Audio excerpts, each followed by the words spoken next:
So I'm Ann Nesbitt, and I'm back again with George Hartlen. Hi, George. Hi, Anne. How are you doing today? Good. That's And great. remind me who you are because I forgot from last time. No problem. My name is George Hartlen. I'm the Chief Administrative Officer for Friends of Rocky Mountain National Park. So Friends is a nonprofit organization that works here at Rocky Mountain National Park, which is situated in Manitoba, Canada.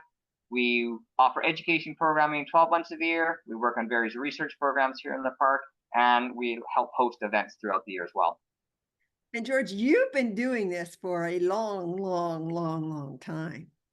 Yes, I have. As I mentioned to the kids, since the time of the dinosaurs. I don't believe that. Of course. But what do you see over those years? What have you seen kids learn through interacting with nature and the land?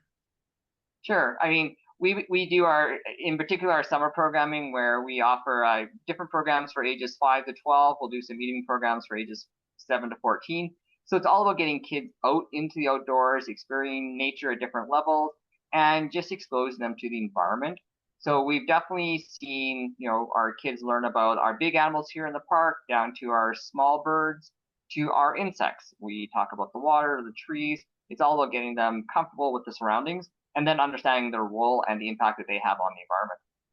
And they're actually doing activities.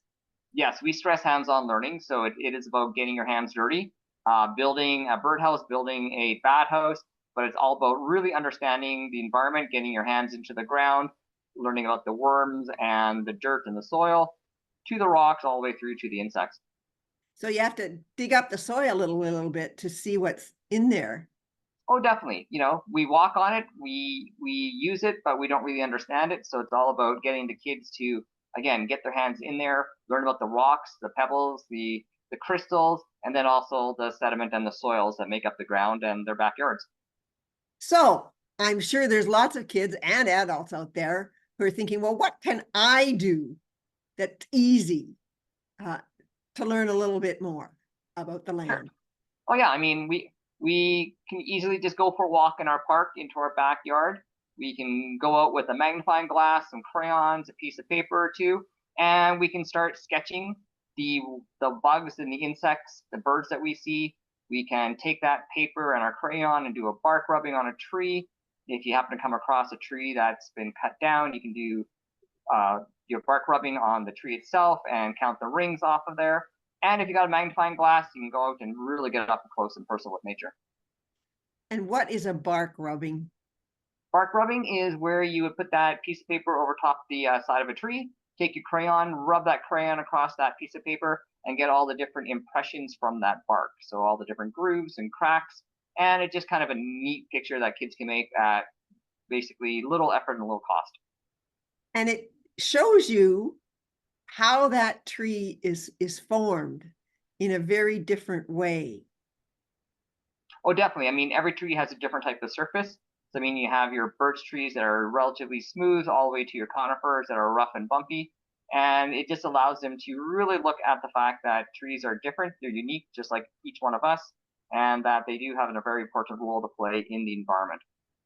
And another thing you do is you get kids to plant plants. Correct. Yes, we learn about the plants around us, whether they're invasive species or the natural environment or the natural species. We focus in on getting the kids to plant coneflowers and different plants that would be natural and native to their area, and that way they can plant them here, take them home, plant them at home, and we can start creating those natural flower pockets that all of our bees and pollinators like butterflies will use. And the kids are learning because you plant the plant, but you also have to care for the plant. And I think one of the things that is so important these days is for us to remember that we have to care for the world around us. Oh, exactly. I mean, sometimes we'll start off the kids with seeds, so they'll have to let them germinate and grow. And then sometimes we'll start them off with the ones that have already started to grow a little bit. But we give them the instructions to take home, but then it's up to them to make sure they will nurture that plant and get it to the point where they can plant it outside and that it can propagate and continue to grow and add to the beauty of their area. And they're starting to create a relationship with that plant, which is the first step of environmental stewardship. Exactly. That's their plant. They've raised it, they've planted it, they're caring for it. And that is a natural progression into caring about the environment and the green spaces around them. And what greater gift can we give children and adults too? And you've been doing that for years and years and years. So I'm going to thank you Well, for thanks, Anne. helping all of those young people to come to a better understanding of our natural world. Well, it's an important planet that we live on here. It's the only one that we've got, and we all have to become stewards and protectors of it.